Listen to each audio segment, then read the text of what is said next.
चलिए, आज का क्लास स्टार्ट करने से पहले पिछला क्लास रिवाइज कर लेते हैं। पिछले क्लास में मैंने पढ़ाया था ब्लड को दो ग्रुप में डिवाइड करते हैं, plasma and formed elements. Formed elements के अंदर तीन तरह के सेल आते हैं, आरबीसी, डब्ल्यूबीसी, प्लेटलेट्स। पिछले क्लास में हमने आरबीसी डब्ल्यूबीसी पढ़ा था। आज मैं आपको पढ़ाने जा रहा हूँ प्लेटलेट्स। नेक्स्ट क्लास में हम लोग आरबीसी पढ़ेंगे। अगर हम परसेंटेज वाइज बात करें, आपको पता होगा प्लाज्मा 55% होता है और फॉर्म्ड एलिमेंट्स 45% होता है। चलिए आज का क्लास स्टार्ट करते हैं। प्लेटलेट्स, अब आपको पता चल गया होगा what is platelets. Platelets are cell fragment formed elements. Platelets क्या होते हैं?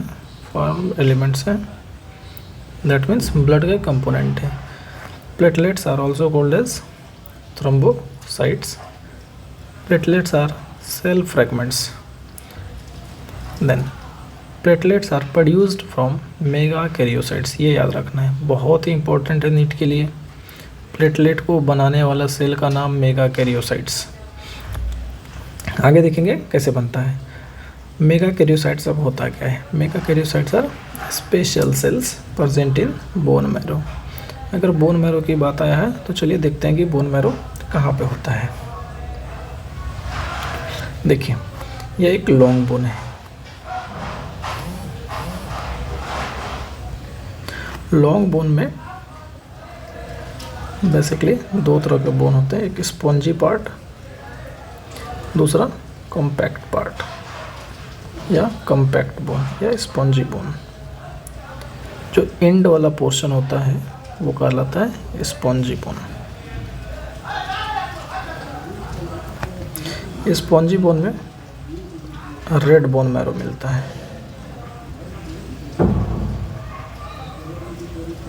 और कॉम्पैक्ट बोन में येलो बोन मैरो मिलता है। तो आपको पता चलेगा कि बोन मैरो के दो तरह के होते हैं, एक रेड बोन मैरो, एक yellow bone marrow. Red bone marrow कहाँ मिलता है? स्पॉन्ज बोन में।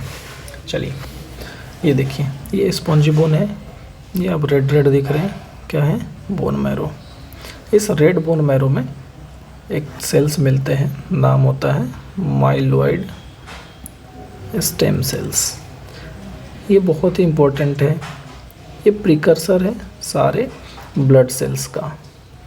आरबीसी, डब्ल्यूबीसी, प्लेटलेट्स, तीनों सेल का प्रिकर्सर क्या है? Myeloid stem cells. अच्छा, कब किस तरह का सेल बनता है वो डिपेंड करता है कि इसको किस तरह का फैक्टर आके स्टिमुलेट करता है। अभी हम लोग समझेंगे। जैसे देखिए, माइलॉइड स्टेम सेल्स दिखाया गया है, इससे कौन कौन सा सेल्स बनता है वो दिखा रहा है। आरबीसी बना हुआ है, डब्ल्यूबीसी बना है। जैसे आपको पता है डब्ल्यूबीसी का डिफरेंट टाइप्स होते हैं, बेसोफिल है, न्यूट्रोफिल है, इस्नोफिल है, ये सारे सेल्स दिखाए गए हैं। ये देखिए बेसोफिल्स, ये न्यूट्रोफिल्स, मल्टीलोप्ड। ये हेडफोन से पे पहचान लेंगे, योसिनोफिल। चलिए, ये लिम्फोसाइट्स हैं और ये किडनी शेप दिख रहा है तो मोनोसाइट है। चलिए नेक्स्ट सेल बनने वाला है प्लेटलेट्स। ये देखिए, ये सारे हमारे प्लेटलेट्स हैं। चलिए अगर हम बोन पे आए तो थोड़ी सी और बोन की बात कर लेते हैं। लॉन्ग बोन को हम लोग बेसिकली तीन रीजन में डिवाइड करते हैं, एक अपर एंड, ये लोअर एंड। लोअर एंड को बोला जाता है जो लॉन्ग दिखता है, सॉफ्ट। अपर एंड को बोला जाता है एपीफाइसिस। इसी एपीफाइसिस रीजन में रेड बोन मैरो भरे होते हैं और सॉफ्ट और एपीफाइसिस को जोड़ने वाला रीजन कहलाता है मेटाफाइसिस। अब याद रखिएगा कि जो किसी भी पर्सन का जो हाइट बढ़ता है, ये बोन के लेंथ बढ़ने से, तो बोन के लेंथ बढ़ाने के लिए जिम्मेदार होता है मेटाफाइसिस रीजन। इस रीजन पे ही आकर के हार्मोन काम करता है, ग्रोथ हार्मोन। अगर ये मेटाफाइसिस रीजन ना हो, ग्रोथ हार्मोन बन भी जाए, ग्रोथ हार्मोन ज़्यादा भी हो जाए, तो व्यक्ति का हाइट नहीं बढ़ता है। चलिए फिर से हम लोग चलते हैं। चलिए, अब देख लिया कि माइलॉइड स्टेम सेल्स कहाँ मिलते हैं, पता है, रेड बोन मैरो मिलते हैं। चलिए, अगर माइलॉइड स्टेम सेल्स को थ्रोम्बोपोएटिन स्टिमुलेट किया तो बनेगा प्लेटलेट्स। जैसे कि आप देख रहे हैं, अगर इस माइलॉइड स्टेम सेल्स को स्टिमुलेट करने वाला फैक्टर इरिथ्रोपोएटिन है, जैसे कि आपको पता है इरिथ्रोपोएटिन भी कौन रिलीज करता है, किडनी और थोड़ा बहुत लीवर, तो इस माइलॉइड स्टेम सेल से आरबीसी बनेगा। इसलिए बताया माइलॉइड स्टेम सेल से तीनों तरह के सेल्स बन सकते हैं, आरबीसी, डब्ल्यूबीसी एंड प्लेटलेट्स। जिस तरह के फैक्टर स्टिमुलेट करेंगे उस तरह का सेल बनेगा। जैसे कि आप यहाँ पे देख रहे हैं, स्टिमुलेट करने वाले सेल का नाम है, माइलॉइड स्टेम सेल्स को स्टिमुलेट किया गया थ्रोम्बोपोएटिन फैक्टर से, तो माइलॉइड स्टेम सेल से बना मेगा कैरियोब्लास्ट। अब याद रखना, जब भी वर्ड अगर ब्लास्ट आ रहा है समझना इमेच्योर सेल। अगर इमेच्योर सेल मैच्योर होगा तो बनेगा मेगा कैरियोसाइट्स। अब ये मेगा कैरियोसाइट्स आगे चल के फ्रेगमेंट्स हो जाता है, फ्रेगमेंट टूट जाते हैं, फ्रेगमेंटेशन होता है। हर एक फ्रेगमेंट का नाम प्लेटलेट्स, हर एक फ्रेगमेंट क्या कहलाता है, प्लेटलेट्स। ये रहा, तो क्या इसके अंदर न्यूक्लियस होगा ना, क्यों, क्योंकि न्यूक्लियस क्या हो गया, टूट चुका है, नो न्यूक्लियस। और एक बात और, ये सेल है या सेल का टुकड़ा है, फ्रेगमेंट्स, इस सेल का मेगा कैरियोसाइट्स, इसलिए यहाँ पे लिखा हुआ है platelets are the cell fragments of megakaryocytes. तो इसलिए न्यूक्लियस भी क्या होगा, एब्सेंट होगा। चलिए अब हम बात करते हैं प्लेटलेट की काउंट की। नॉर्मल काउंट कितना होता है, तो 1.5 लाख से 3.5 लाख पर mm³ होता है। अगर प्लेटलेट का काउंट में कमी आ जाए तो इस कंडीशन को बोला जाता है थ्रोम्बोसाइटोपेनिया। बहुत ही इंपॉर्टेंट है नीट के लिए। अगर प्लेटलेट काउंट कम हो जाए इस कंडीशन को बोला जाता है थ्रोम्बोसाइटोपेनिया। अगर प्लेटलेट का नंबर कम हो गया, इसका क्या इफेक्ट होगा, तो क्लॉटिंग डिसऑर्डर होगा। अगर क्लॉटिंग डिसऑर्डर हुआ तो इसके रिजल्ट में क्या होगा, एक्सेसिव ब्लड लॉस होगा। चलिए यहाँ तक हम समझते क्या हुआ। अगर प्लेटलेट काउंट कम हो गया, टर्म क्या दिया, थ्रोम्बोसाइटोपेनिया, जिसकी वजह से क्या होगा, क्लॉटिंग डिजीज़। क्लॉटिंग डिजीज़ हुआ तो क्या होगा, एक्सेसिव ब्लड का लॉस हो जाएगा। चलिए नेक्स्ट समझते हैं क्रिटिकल काउंट। प्लेटलेट का क्रिटिकल काउंट होता है 40,000 पर mm³। ये रट के रखना है, बहुत ही इंपॉर्टेंट है नीट के लिए। अगर प्लेटलेट का नंबर क्रिटिकल काउंट से भी कम हो जाए तो हमारे बॉडी में क्या होता है, ये रेड स्पॉट दिखने लगता है, रैश अपेयर हो जाता है हमारे स्किन के ऊपर, और इस कंडीशन को बोला जाता है परप्यूरा डिजीज़। तो जैसे कि आप देख पा रहे हैं इस हैंड में रेड स्पॉट दिख रहा है, तो इसका मतलब क्या है, प्लेटलेट काउंट कितना है, 40,000 से भी कम है। ये जैसे आप देख रहे हैं लेग रीजन है, लेग है, रेड स्पॉट देख रहे हैं आप, ये क्या है, रेड स्पॉट्स। डिजीज़ का नाम परप्यूरा। चलिए अब हम समझते हैं कि प्लेटलेट्स किन किन सब्सटेंस को रिलीज़ करता है। प्लेटलेट्स नंबर ऑफ सब्सटेंस को रिलीज़ करते हैं, बहुत सारे सब्सटेंस को, जिनमें से है सेरोटोनिन है, थ्रोम्बोप्लास्टिन है, थ्रोम्बोक्सिन A2 है। अब इनमें से मोस्ट ऑफ द इन्वॉल्व होते हैं ब्लड कोगुलेशन में। अब समझते हैं कि इनका रोल क्या होता है, किस तरह से ब्लड कोगुलेशन करवाते हैं।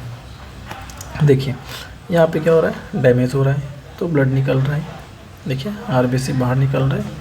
तो सबसे पहले क्या होता है, थ्रोम्बोप्लास्टिन क्या होता है, एक्टिवेट होता है। ये क्या करते हैं, प्लेटलेट्स का प्लग बनाता है। क्या बनाता है, प्लेटलेट्स का प्लग बनाता है, जिसमें आरबीसी वगैरह को ट्रैप कर लेता है। तो यहाँ पे प्लग बन गया, जहाँ से कटा हुआ था इसको ब्लॉक कर दिया गया है, तो ब्लड नहीं निकल पाएगा। तो आपने जिस तरह से पढ़ाया था, अगर ये प्लेटलेट का नंबर कम होता तो क्या प्लग बन पाता, नहीं बन पाता, तो क्या होता, एक्सेसिव ब्लड लॉस होता।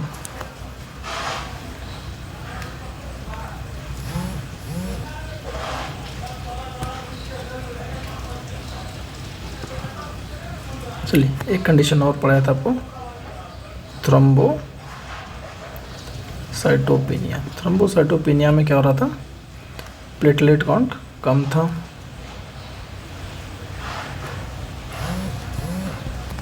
जिसकी वजह से क्या था, क्लॉटिंग डिजीज़। क्लॉटिंग डिजीज़ मतलब ये प्लग नहीं बन पाएगा, जिसकी वजह से क्या था, एक्सेसिव ब्लड लॉस होता है। चलिए फंक्शन देखें, कोagulation ऑफ ब्लड, रिपेयरिंग करता है एंडोथेलियम का, ये याद रखना है, सबसे इम्पोर्टेंट फंक्शन ये है। It synthesise serotonin, thromboplastin, thromboxane ETC. अब मेनली जो होता है ब्लड क्लॉटिंग में कौन सा केमिकल इन्वॉल्व होता है, तो थ्रोम्बोप्लास्टिन। ये क्या करता है, प्लेटलेट का प्लग बनवाता है इस तरह से, ताकि ब्लड लीक ना हो पाए। सेरोटोनिन क्या करता है, वैसो कंस्ट्रिक्शन करता है, ब्लड वेसल्स को नैरो कर देता है कि ब्लड फ्लो कम हो जाए, जिसकी वजह से ब्लड लॉस भी क्या होगा, कम होगा। जैसे इधर देखिए, जैसे मान लीजिए यहाँ से कट गया तो यहाँ से ब्लड निकलता, तो बड़ा करके दिखाते हैं। जैसे मान लीजिए यहाँ पे कट लगा हुआ है तो यहाँ से ब्लड लीक हो रहा था, आरबीसी डब्ल्यूबीसी जो भी हो, ब्लड लीक हो रहा था। प्लेटलेट एक्टिवेट हुआ, थ्रोम्बोप्लास्टिन रिलीज़ किया, थ्रोम्बोप्लास्टिन क्या क्या प्लेटलेट का प्लग बना दिया, जिसकी वजह से ब्लड लॉस कम हो जाएगा, क्लॉट बन जाएगा। और सेरोटोनिन क्या किया, इस ब्लड वेसल्स को कंस्ट्रिक्ट कर दिया। वैसो कंस्ट्रिक्शन होने से ब्लड फ्लो कम हो जाएगा, जिसकी वजह से ब्लड लॉस भी कम हो जाएगा। चलिए अब तक हमने जितना भी पढ़ा उसको समराइज़ कर लेते हैं। बहुत ही इम्पोर्टेंट है, आप लोग भी समरी को नोट कीजिएगा और याद कीजिएगा, इस तरह से आपको भी पढ़ना है। चलिए शेप की बात करें तो disc shape, oval shape, biconvex shape उतना इम्पोर्टेंट नहीं है। न्यूक्लियस की अगर बात करें, न्यूक्लियस क्या होता है, एब्सेंट, इसके लिए टर्म हम लोग यूज़ करते हैं नॉन न्यूक्लिएटेड या इनन्यूक्लिएटेड। और कौन सा सेल्स होता है इसके अंदर न्यूक्लियस एब्सेंट होता है, याद रखिएगा, मैच्योर आरबीसी। चलिए लाइफ स्पैन की अगर बात करें 2 to 5 डेज़ होता है। नॉर्मल काउंट की बात करें तो 1.5 to 3.5 लाख पर mm³ होता है। प्लेटलेट्स क्या है, सेल फ्रेगमेंट है ऑफ मेगा कैरियोसाइट्स का फ्रेगमेंट्स हैं। तो न्यूक्लियस एब्सेंट होगा, और आपको पता है मेगा कैरियोसाइट्स कहाँ है, रेड बोन मैरो में। चलिए अगर प्लेटलेट काउंट कम हो जाए, टर्म यूज़ करते हैं हम लोग